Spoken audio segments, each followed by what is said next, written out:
ഞാനിവിടെ താമസിച്ചത് ധ്യാനത്തിലുണ്ടായിരുന്നതാണ്. ഞാൻ വന്നത് എൻ്റെ മോള് ന്യൂസിലൻഡിലാണ്. ക്യാപ് എക്സാമും നേഴ്സിംഗ് രജിസ്ട്രേഷനൊക്കെ എല്ലാം കിട്ടി, ജോലിയില്ല. ഞാനപ്പോൾ ധ്യാനത്തിന് വരണമെന്ന് എനിക്ക് ഭയങ്കര ആഗ്രഹം ഉണ്ടായിരുന്നു.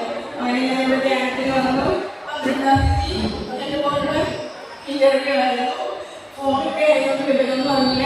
ഇന്ന് രാവിലെ ഫോൺ എടുത്തപ്പോൾ പറഞ്ഞു, മമ്മി എന്നെ അവരെ സെലക്ട് ചെയ്തിട്ടുണ്ട്, കുറച്ച് പേർക്കാണ് കിട്ടിയെങ്കിലും എന്നെ അവരതിൽ നിന്ന് സെലക്ട് ചെയ്തെന്ന് പറഞ്ഞു. പിന്നെ ഓഗസ്റ്റ് 6 അടുത്ത മാസം 6, 7, 8 തീയതി ഓസ്ട്രേലിയയിൽ നിന്ന് വന്ന് ഒന്നുകൂടി ഇൻ്റർവ്യൂ ഉണ്ട്. അങ്ങനെ എനിക്ക് ഉടനെ ജോലി ഉണ്ടാവും എന്ന് വോയിസ് ഇട്ടിട്ടുണ്ട്. അപ്പോൾ എല്ലാവരും എൻ്റെ മകൾക്ക് വേണ്ടി പ്രാർത്ഥിക്കണം. ഇത്രയും എനിക്ക് എൻ്റെ കുടുംബത്തിനും എൻ്റെ അനുഗ്രഹത്തിനും ഒക്കെ എൻ്റെ യേശുവിനും എല്ലാവരേക്കും എല്ലാവർക്കും കൂടാൻ